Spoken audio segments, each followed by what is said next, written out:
Alors, dans cette vidéo, on va regarder comment signer un mandat de vente. Donc ça, c'est pas quelque chose qui doit vous inquiéter. En gros, c'est juste un bout de papier qui vous permet de travailler et c'est ce qui fait que en gros, le vendeur vous mandate pour une mission. Donc en général, c'est toujours le vendeur qui vous fait un mandat. Vous pouvez également faire des mandats de recherche auprès des acquéreurs. Donc, c'est-à-dire que on va définir un cadre légal donc d'une mission. Alors, si c'est un acheteur, l'acheteur vous mandate à vous. Donc, c'est toujours le mandant qui mandate le mandataire pour telle ou telle mission. Donc, pour rechercher par exemple tel ou tel bien. Donc là, en l'occurrence, voilà, ça, un T2, un T3 de telle surface à telle surface, sur tel ou tel secteur. Et en cas de réalisation, vous avez droit donc à une commission. Donc c'est la commission qui est définie à l'intérieur de ce papier. Donc je vais juste modifier légèrement. Voilà, j'efface quelques mentions, parce que c'est un mandat qui a déjà été signé. Voilà, histoire qu'il n'y ait pas de problème. Hop. Donc à quoi ça ressemble? Voilà, ça ressemble à ça. Donc en gros, en haut, grossièrement, ça dépend des mandats, hein. Il y a des mandats plus ou moins types, mais en gros, il y a l'en-tête de l'agence, c'est un mandat de vente. Il y aura un numéro qui va être apposé. Donc dans un premier temps, on pré-remplit ce document qui va être paraphé par le vendeur. Une fois que c'est fait, le document il repart à l'agence. À l'agence, on va mettre un numéro qui correspond au dernier numéro enregistré dans le registre des mandats. Donc très important, dans le registre des mandats, ça doit toujours être dans l'ordre. Et dans le registre des mandats, on indique donc les coordonnées du mandant, donc la personne qui vous mandate, et donc son nom, prénom, lieu de résidence. On va mettre un numéro et ça va être signé à telle date précise. Donc ça, très important. Donc c'est un mandat de vente donc classique entre les sous-signés, donc les coordonnées de la personne.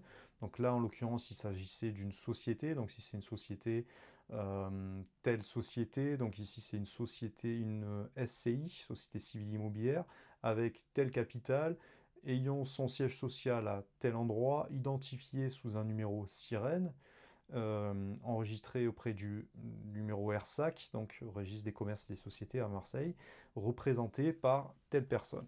Il y a toujours un représentant qui est défini, soit dans les cadres légaux de la société. Voilà, il y a toujours un gérant qui est défini. Donc la personne qui vous mandate et donc la société. Donc ça c'est mention légale de la société. Donc là, il n'y a pas grand-chose à remplir et représenté par l'agent commercial. Donc moi, j'ai mis mes coordonnées à moi avec mon RSAC, mon sirène qui est présent également. Ensuite, dans la page numéro 2, donc c'est un mandat exclusif, hein, tant qu'à faire. On va mettre de quoi il s'agit. Là, c'était deux studios d'environ 16 mètres carrés chacun. Bon voilà, à la base c'était un seul studio que je lui ai vendu, mais il y avait deux lots, donc il en a refait deux studios lui. Et après il voulait faire un mandat de vente, mais finalement ça n'a pas abouti, c'est pour ça qu'il n'y a pas de numéro et que c'est pas contresigné en bas. Mais voilà, je m'en sers de celui-ci pour l'exemple. Donc écrire de quoi il s'agit tout simplement. Donc voilà, deux studios d'environ telle surface à telle adresse. Est-ce que c'est un appartement? Oui, c'est un appartement. Les numéros de lot, donc là c'est 17 et 18, qui représentent chacun 16 millièmes des parties communes. Donc ça c'est la quote-part au sein de la copro, hein. S'il y a 1000 euros de travaux, il y aura 16 euros à la charge du vendeur, c'est ce que ça dit. Donc total des pièces, c'est deux studios, c'est de l'ancien. La superficie a été donnée par le mandant, c'est à peu près 32 mètres carrés, 16 et 16, qui assume la responsabilité de ce calcul, bon c'est approximatif. L'adresse du bien qui apparaît dessous. La jouissance, donc c'est des appartements qui sont vendus, bon là en l'occurrence ils sont loués. Sinon, il faut mettre libre de toute occupation. Un prix qui a été défini, donc là c'était 110 000 euros. Il faut toujours l'écrire en chiffres et en lettres. Soit, moi je mets souvent, voilà, net vendeur dessous pour qu'il n'y ait pas de malentendu. Donc soit 105 000 euros net vendeur. Et là j'avais mis 5 000 euros de commission pour les deux. Bon, c'est pas beaucoup, mais il se trouve que voilà, j'avais déjà vendu le bien, donc j'avais déjà pris une commission il y a peu de temps. Donc là, c'est donc la commission TVA comprise de 5 000 euros, à la charge du mandant, donc la personne qui vous mandate, encore une fois. Ensuite, là, ces obligations légales. Donc, qu'est-ce que ça dit? Que le mandataire, il va conseiller, il va assister le mandat pendant toute la durée du mandat, il va effectuer les démarches nécessaires à l'accomplissement de sa mission, il informera le mandant de l'accomplissement du présent mandat dans les 8 jours suivant la signature de l'avant-contrat par acquéreur par lettre recommandée avec accusé de réception. Si jamais il y a un compromis d'organiser que les personnes sont à distance, il faut le notifier. S'engage à respecter la confidentialité des données. Bon, c'est les mentions légales de l'agence. Là, il n'y a rien de particulier, il n'y a rien de fou. Certaines personnes, ils ont un peu peur, sont un peu réticentes. Dans ce cas-là, moi, je leur lis l'intégralité, je leur explique l'intégralité. Donc, je vous laisse voilà, faire des pauses si vous voulez vraiment tout lire. Il n'y a pas vraiment de secret. Là, on rajoute que c'est une exclusivité, donc c'est diffusion web, les panneaux, du mailing de proximité qui est possible. Si vous voulez amener d'autres services, c'est possible également. Donc, le mandant, je vous laisse également faire des pauses si vous voulez tout lire. Il n'y a rien de foufou, là c'est les mentions légales encore une fois. Donc les mandants, ils s'engagent à vous laisser travailler, à vous laisser les clés, s'assurer que la personne n'est pas sous tutelle, sous curatelle, elle n'est pas sous liquidation judiciaire, qu'il n'y a pas de procédure administrative, qu'il n'y a pas de péril dans l'immeuble, qui donne tout pouvoir au mandataire de réclamer des pièces auprès de l'urbanisme par exemple, auprès du syndic, possibilité de créer un acte sous seing privé si possible. Nous, on fait pas de promesses, hein, on laisse ça au notaire entre guillemets. Déclare ne pas avoir consenti par ailleurs de mandat exclusif, évidemment, en vente non expirée ou dénoncée. S'interdit de le faire ultérieurement sans avoir préalablement dénoncé le présent mandat. Bien évidemment, on ne peut pas signer plusieurs exclusivités au sein de différentes agences. Après, il y a des articles qui sont repris au niveau des données intellectuelles, etc., etc. Voilà, il n'y a rien de particulier non plus. Là, c'est encore des mentions légales. Je vous laisse faire des pauses si vous voulez tout lire. Voilà, rien de foufou, pareil, hein. J'explique qu'on peut poser des panneaux, qu'il vaut mieux nous laisser les clés, qu'il vaut mieux ne pas couper les contrats, que voilà, tout mettre à disposition pour nous laisser la possibilité de réaliser notre mission. Ensuite, clause pénale, si jamais il y a un litige, voilà, en cas de réalisation, les gens vous doivent une commission, ils ne peuvent pas changer d'avis au dernier moment. Si en cas de réalisation d'une promesse, il y a un séquestre qui est organisé et on va verser à peu près 5% de la somme auprès des fonds des séquestres des notaires. Bon, voilà, ça c'est à titre juridique, mais sans les mandats, nous on est amené à les refaire. On les envoie chez un avocat pour les refaire. Donc en fonction des mandats des agences, ça diffère un peu, mais c'est des clauses de mention légale classiques. La durée de mandat, c'est incompressible pendant 3 mois et sinon ça se reconduit sur une durée de 15 mois de manière tacite, hein, et ça prend fin au bout de 15 mois. Sinon ça peut être dénoncé au bout de 3 mois à compter de la signature et à tout moment, si on reçoit par lettre recommandée une volonté de dénoncer ce mandat, et ben, ça prend fin, on doit le retirer de tous les supports au bout de 15 jours. Là, ça traite les informations des données, donc on ne peut pas faire n'importe quoi avec les données intellectuelles, les données des vendeurs, etc. Bien évidemment, on a recueilli leurs conditions. Médiation, s'il y a un problème, il y a un médiateur qui est défini, hein, voilà, mettre un avocat.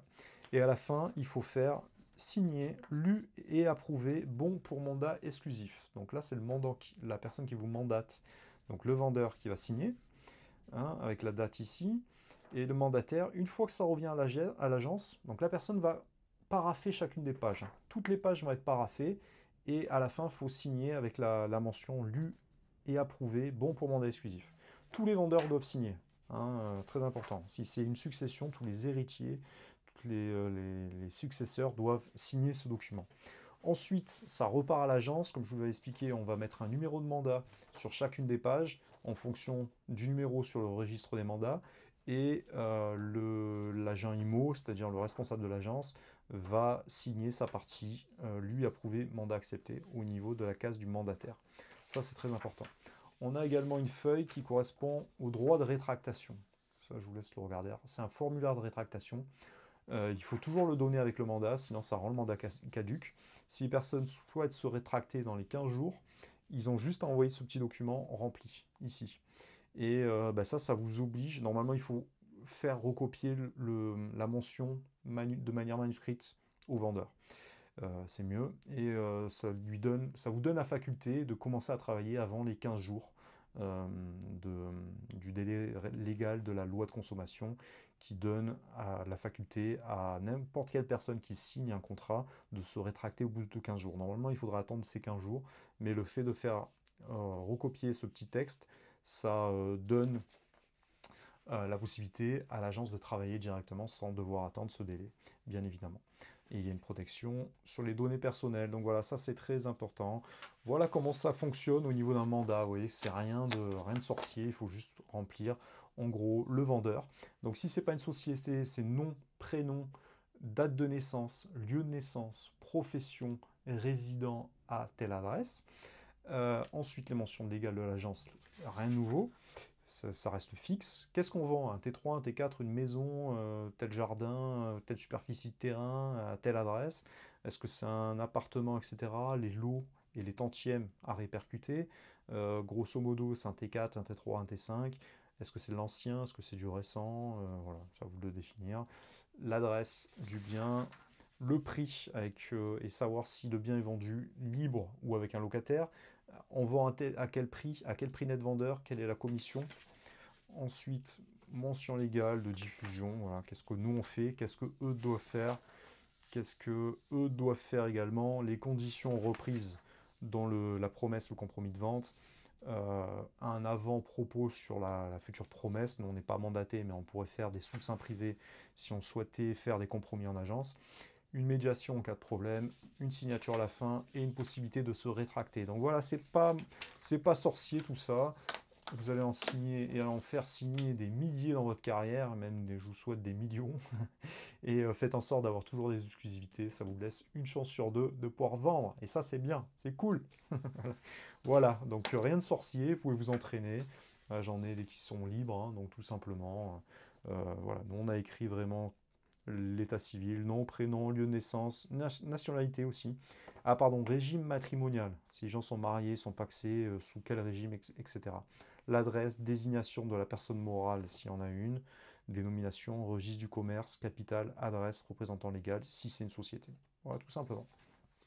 Donc c'est pas bien compliqué, donc entraînez-vous à en signer. Et si vous êtes une jeune agence et que vous n'avez pas trop l'habitude, vous n'avez pas encore vos mandats, il y a les mandats FNAIM qui est un peu le représentant légal du syndicat de l'immobilier. Il y a l'INPI aussi qui est un syndicat de l'immobilier qui peut vous aider dans votre démarche.